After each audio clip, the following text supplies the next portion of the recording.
400 kilograms of enriched uranium, enough to make up to 10 nuclear weapons, is missing from Iran.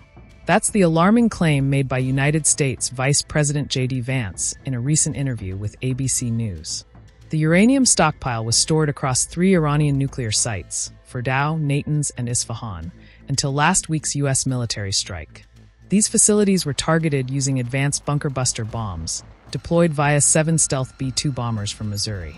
Now, post-strike surveillance reveals significant damage to the facilities, but no trace of the uranium, or the trucks that reportedly transported it. 6 days before the U.S. strike, satellite imagery caught a convoy of 16 trucks lined up at the Fordow plant, buried deep within a mountain and believed to be nearly bomb-proof. Israeli officials, speaking to media, claim Iran moved the uranium and critical equipment to an undisclosed underground location, possibly near Isfahan. The International Atomic Energy Agency had last inspected the site just a week before Israel's initial strike. IAEA Chief Rafael Grossi has now demanded immediate access to resume inspections, calling this mission indispensable. Grossi also warned that continued military escalation only delays diplomacy and worsens global nuclear risk. There is still a path for diplomacy. We must take it. Otherwise, violence and destruction could reach unimaginable levels, and the global non-proliferation regime that has underpinned international security for more than half a century could crumble and fall. So, does Iran actually have nuclear weapons? The country insists its program is peaceful.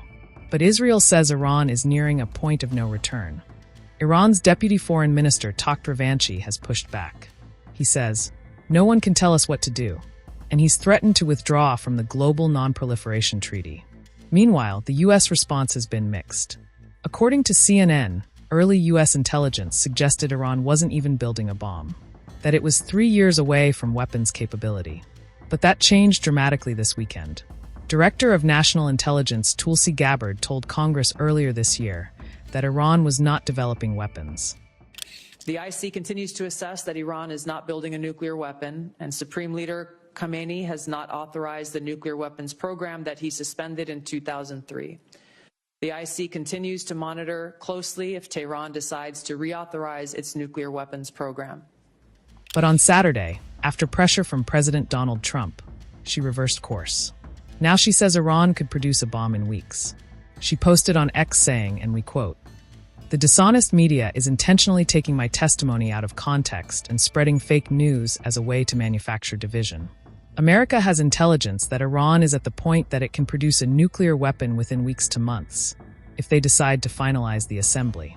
President Trump has been clear that can't happen, and I agree."